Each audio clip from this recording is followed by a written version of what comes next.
అపోస్తలుడైనటువంటి పౌలు ఈ పత్రికల్ని రాయటం జరిగింది, 2 పత్రికలు. అయితే ఈ పత్రికలు రాయడానికి ముందు అపోస్తలుడైన పౌలుకి, తిమోతికి చాలా ఉన్నతమైనటువంటి ఆత్మ సంబంధమైనటువంటి బంధం ఏర్పడింది. వారిద్దరూ సొంత తండ్రి కొడుకుల్లాగా దేవుని పనిలో, సువార్త పరిచర్యలో వాడబడ్డారు. అది పౌలు మాటల్లో మనం చూస్తాం. దానికి తిమోతి పత్రికలో ఆలోచన చేసే ముందు తిమోతిని గురించి పౌలు గారు ఏం చెప్పాడు, అసలు తిమోతికి ఈ పత్రికలు రాసేటప్పుడు మనకి ఉండాల్సినటువంటి అవగాహన ఏంటి, తిమోతి గురించి కొన్ని విషయాలు మనం ఆలోచించాం. తిమోతి గురించి ఎక్కువ వివరాలు మనకి ఎక్కడ కనిపిస్తాయి?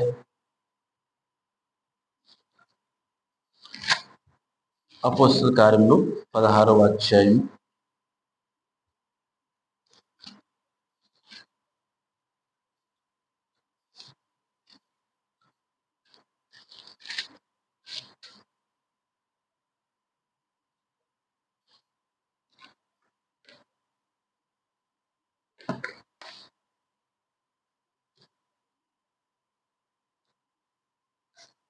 1వ వచనం నుంచి మనం చదివితే, అపోస్తల కార్యములు 16వ అధ్యాయము 1వ వచనం. పౌలు దెర్బేకును లుస్త్రాకును వచ్చెను. అక్కడ తిమోతి అని ఒక శిష్యుడు ఉండెను. అతడు విశ్వసించిన ఒక యూదురాలి కుమారుడు.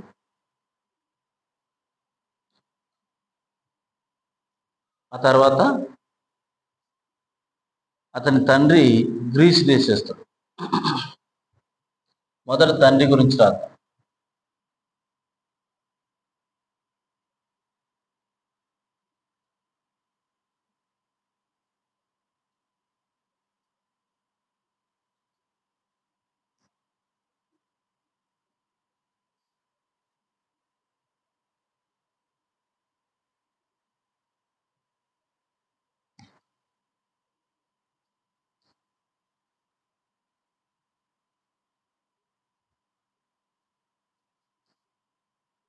తండ్రి గ్రీస్ దేశస్థుడు.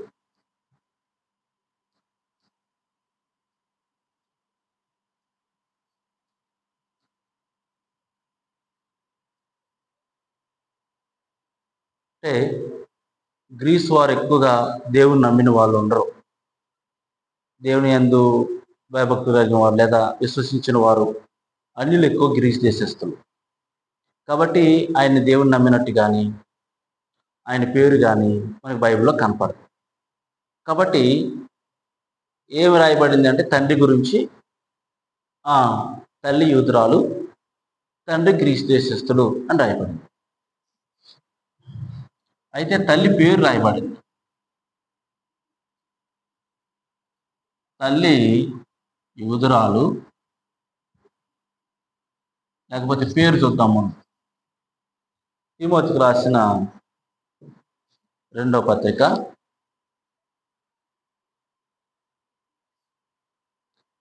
1వ అధ్యాయము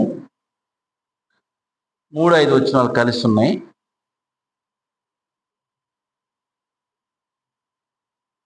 7వ లైన్లో, ఆ విశ్వాసము మొదట నీ అవ్వయైన లోయలోను నీ తల్లి అయిన యూనీకేలోను వసించను. తల్లి యూనీకే.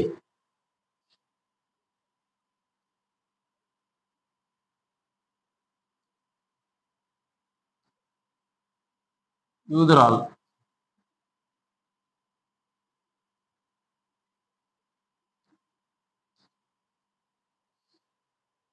ఇక యూదురాలు అని అన్నప్పుడు వెంటనే మనకి ఏమర్థమైపోద్ది? భక్తిపరులు అని, విశ్వాసులు అని, ధర్మశాస్త్రాన్ని పాటించే వాళ్ళని, దేవుని యందు విశ్వాసం నుంచి కొనసాగేవారని మనకు అర్థమైపోతుంది. యూదులు దేవుని పట్ల ఎంత నిష్ఠ కలిగిన వారుగా ఉంటారు? చాలా నిష్ఠ కలిగిన వారు. విశ్రాంతి దినాలను ఆచరిస్తారు, పండగలను ఆచరిస్తారు. అమావాస్య విశ్రాంతి దినాలు,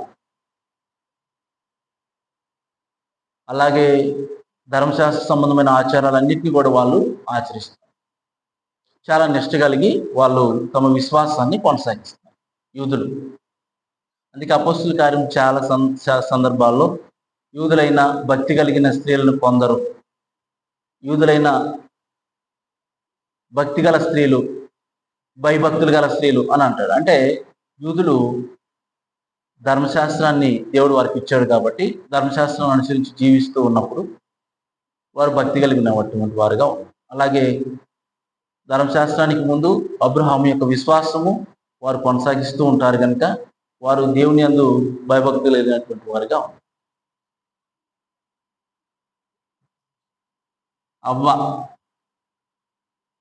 అవ్వ పేరు రాశాడు లోయి. అవ్వ పేరు ఎందుకు రాశాడు ఇక్కడ? అవ్వ పేరు ఎందుకు రాశాడంటే తండ్రి తల్లి వీళ్ళేమో జన్మనిచ్చారు, అవ్వేమో విశ్వాసాన్ని ఇచ్చింది.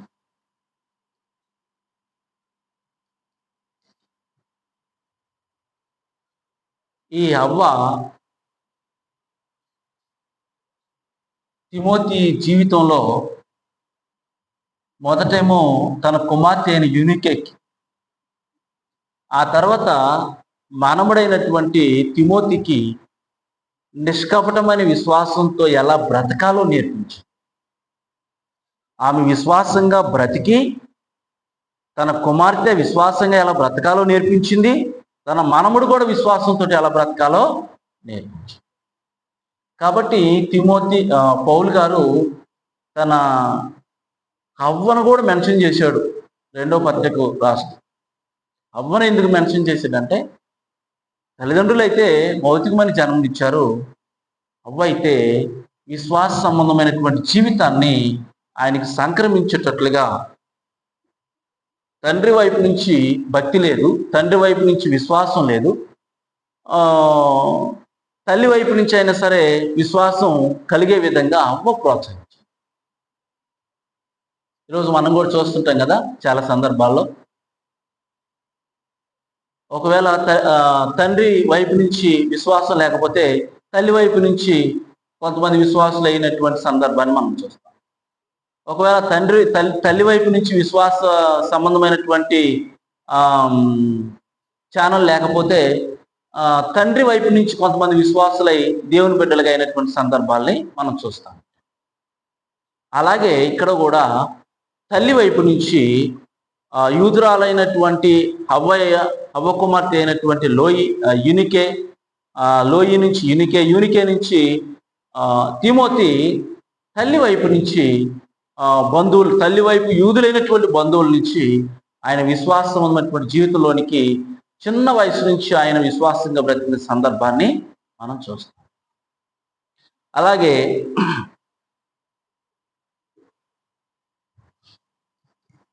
ఊరు, తిమోతిది ఏ ఊరు? ఏ ఊరు గురించి మాట్లాడాడు? 16 అధ్యాయం 1వ వచనంలో అపోస్తుల కార్యములు.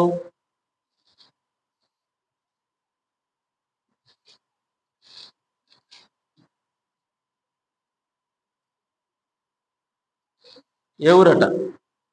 పౌలు దెర్బేకును లొస్త్రకును వచ్చాను, అక్కడ తిమోతి అను ఒక శిష్యుడు ఉండెను. తిమోతి యొక్క ఊరు లొస్త్ర.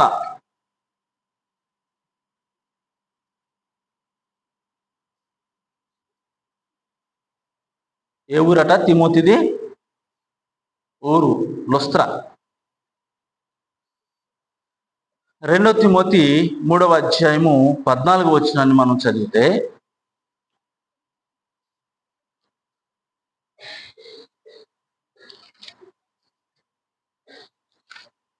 ఈ తల్లి యూనికే వలన తిమోతి చిన్న వయసు నుంచి, చిన్నతనం నుంచి, బాల్యం నుంచి దేవుని వాక్యాన్ని బాగా నేర్చుకున్నటువంటి వ్యక్తిగా మనకి కనిపిస్తుంది. 3వ అధ్యాయము 14వ వచనం.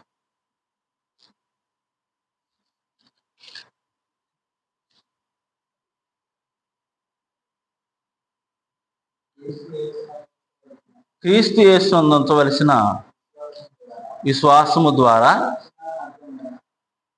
రక్ష విశ్వాసము ద్వారా రక్షణార్థమైన జ్ఞానము నీకు కలిగించుటకు శక్తిగల పరిశుద్ధ లేఖనములను బాల్యము నుంచి ఎరిగినటువంటి వాడు. తిమోతి దేవుని వాక్యాన్ని బాల్యం నుండి ఎరిగిన వాడు.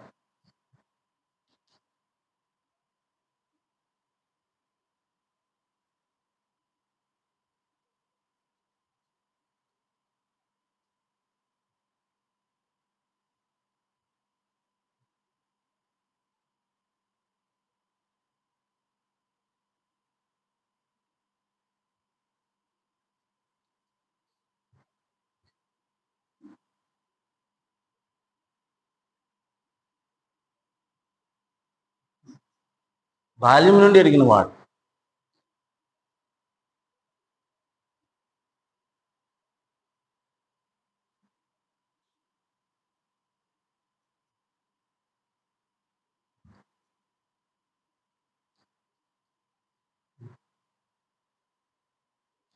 లేఖనాల గురించి అక్కడ చెప్పబడినటువంటి మాట ఏంటంటే రక్షణార్థమైనటువంటి పరిశుద్ధమైనటువంటి లేఖనాలు. దేవుని వాక్యం అంటే ఏం దొరుకుతుంది? మనకి రక్షణ దొరుకుతుంది. దేవుని వాక్యం అంటే నిత్యజీవం దొరుకుతుంది. ఎలాంటి అట లేఖనాలు? దేవుని వాక్యం ఎలాంటిదట? ఎలాంటిది దేవుని వాక్యం? ఎలాంటిది? అక్కడ చెప్పబడిన మాటను బట్టి పరిశుద్ధమైనది, పవిత్రమైనది, నవల్లాంటిది కాదు, మనుషులు రాసిన పుస్తకాల లాంటిది కాదు. మనుషుల యొక్క ఇచ్చలలో నుండి, ఆలోచనల్లో నుండి, మనుషుల యొక్క భావనల్లో నుండి, మనుషుల యొక్క ఉద్దేశంలో నుండి వచ్చినటువంటి మాటలు దేవుని వాక్యము కాదు. అది పరిశుద్ధమైంది, దైవావేశం వలన కలిగినది, పరిశుద్ధాత్మ ప్రేరేపణ వలన కలిగినది, మనిషిని ఇచ్చను బట్టి కలిగినటువంటిది కాదు. పరిస్థితుల్లో మానవుడికి వచ్చిన అనుభవాన్ని బట్టి వచ్చినటువంటి కామెంట్స్ లేకపోతే గ్రంథాలు కాదు బైబిలు దేవుని వలన ప్రేరేపింపబడి వ్రాయబడినటువంటి గ్రంథం, పరిశుద్ధమైనటువంటి గ్రంథం, పవిత్రమైనటువంటి నిష్పక్షపాతమైనటువంటి గ్రంథం, వాస్తవమైనటువంటి గ్రంథం. ఈ వాక్యాన్ని చదివితే జ్ఞానం వస్తుంది, ఈ వాక్యాన్ని చదివితే విశ్వాసం కలుగుతుంది, ఈ వాక్యాన్ని చదివితే మనం నాణ్యమైనటువంటి వారంగా మనం మన జీవితాల్లో సరైనటువంటి ప్రవర్తన కలిగి బ్రతుకుట్లో మనకి ఎంతగానో ప్రయోజనకరంగా ఉండేది పరిశుద్ధమైనటువంటి వాక్యం లేఖనం. ఈ లేఖనాల్ని ఎప్పటి నుంచి తెలుసట తిమోతికి? ఎప్పటి నుంచి తెలుసు అంటమ్మా? మధ్యలో వాక్యం తెలియటం వలన కలిగే నష్టం ఏంటి? బాల్యంలో దేవుని వాక్యం ఎరిగి ఉండడం వల్ల కలిగే లాభం ఏంటి? మధ్యలో వాక్యం తెలిస్తే సగం జీవితం ఏమైపోయింది? లాస్ అయిపోయింది. కానీ చిన్న వయసులోనే దేవుని వాక్యం తెలిస్తే ఎంతో మెరుగైన జీవితానికి, సగం జీవితం వచ్చేసరికి మెరుగైన జీవితానికి వెళ్ళిపోతాం, చాలా శక్తివంతమైనటువంటి జీవితానికి వెళ్ళిపోతాం అన్నమాట. దేవుని లక్షణాలు సాధించడంలో కానీ, ఈ లోకంలో మనం అనుకున్నవి సాధించడంలో కానీ, మనం ఒక క్రమమైనటువంటి జీవితాన్ని పునాది వేసుకోవడంలో కానీ శక్తివంతమైనటువంటి పొజిషన్లోనికి వెళ్ళిపోతాం. ఎప్పుడు అని అంటే చిన్న వయసులోనే మనకి పరిశుద్ధమైనటువంటి శక్తివంతమైన లేఖనాల్ని మనము ఎప్పుడైతే చిన్న వయసులో కలిగి ఉంటామో సరైన వయసు వచ్చేసరికి శక్తివంతంగా మనం తయారవుతాం, సరైన విధంగా మాట్లాడగలుగుతాం, సరైన విధంగా వ్యవహరించగలుగుతాం, సరైన విధంగా నిర్ణయాలు తీసుకోగలుగుతాం, సరైన విధంగా మనం ఆదర్శవంతమైనటువంటి జీవితాన్ని, మాదిరికరమైనటువంటి జీవితాన్ని మనము జీవించగలుగుతాం. ఎప్పుడనంటే బాల్యంలోనే మనకి దేవుని వాక్యం మనకు అందితే. తిమోతికి ఎప్పటి నుంచి దేవుని వాక్యం తెలుసట? బాల్యం నుండి పరిశుద్ధ లేఖనాలు ఎరిగినటువంటి వాడు. బాల్యం నుండి తెలిసినటువంటి వాడు.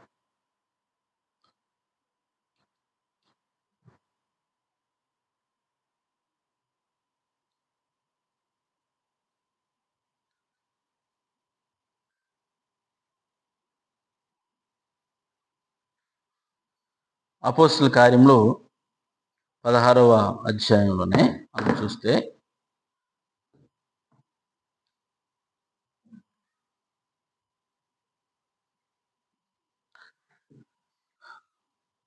పౌలు నివసించేటువంటి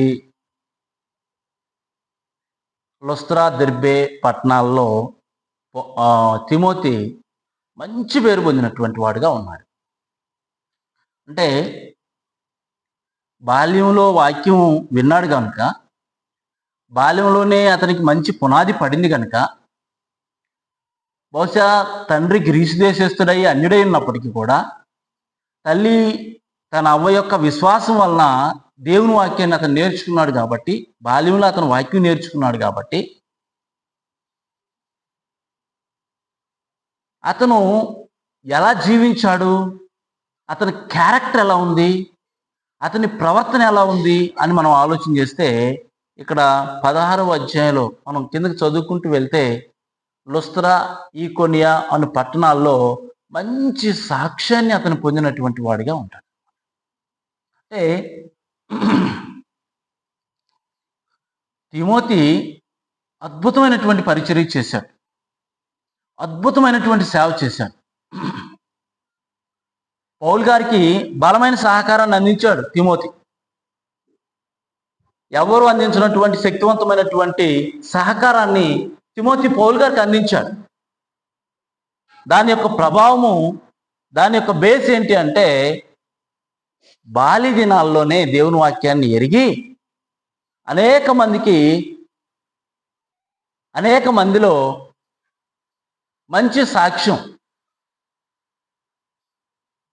మంచి సాక్ష్యాన్ని అతను పొందినటువంటి వాడిగా మనం చూడవచ్చు. ప్రియ సహోదరి సహోదరు, ఒక వ్యక్తి తన జీవితంలో మంచి సాక్ష్యం కలిగి ఉండడము ఎంతో ప్రయోజనకరమైనది.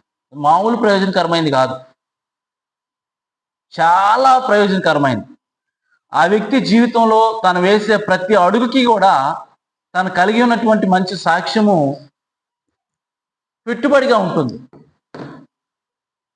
ఉపయోగకరంగా ఉంటుంది. మంచి సాక్ష్యం కలిగినటువంటి ఏ వ్యక్తికైనా సరే ఎవరైనా సహాయం చేస్తారు. 10 రూపాయలు ఇవ్వాలన్నా, ఒక మంచి సలహా ఇవ్వాలన్నా, మంచి వినయ విధేయతలు కలిగి మంచి సాక్ష్యం పొందినటువంటి ఒక మంచి వ్యక్తిని ఎవరైనా ప్రేమిస్తారు, ఎవరైనా సహాయం చేస్తారు, ఎవరైనా సరే ఆ వ్యక్తి పట్ల జాలి చూపిస్తారు, కరుణ చూపిస్తారు. అదే మంచి సాక్ష్యం లేనటువంటి వారి విషయంలో క్లిష్ట పరిస్థితులు వచ్చినా కూడా వారు స్పందించినటువంటి పరిస్థితుల్లో మనం చూడవచ్చు ఈ లోకంలో ఉన్నటువంటి అనేక మంది విషయంలో మనం. కాబట్టి తిమోతి విషయంలో లుస్త్రా పట్టణస్థుడిగా ఉన్నాడు, అలాగే మంచి సాక్ష్యం కలిగినటువంటి వాడిగా ఉన్నాడు. కరెంట్ వస్తా పోతా ఉంది. లుస్త్రా,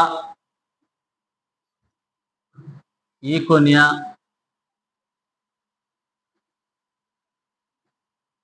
పట్టణాలలో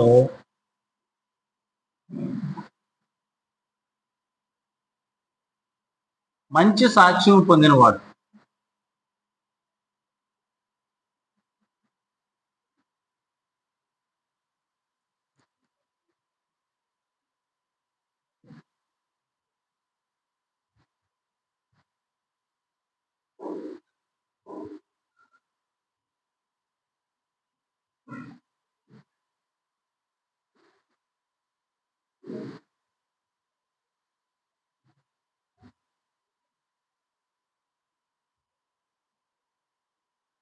తిమోతిని గూర్చి ముందుగానే కొన్ని ప్రవచనాలు చెప్పబడిన సందర్భాన్ని కూడా మనం చూస్తాం.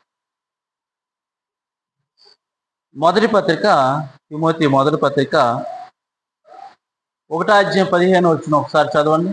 మొదటి పత్రిక 1:15 తిమోతి.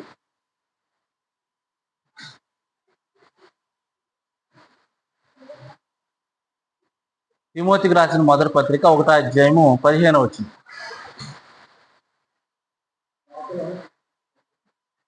ఆ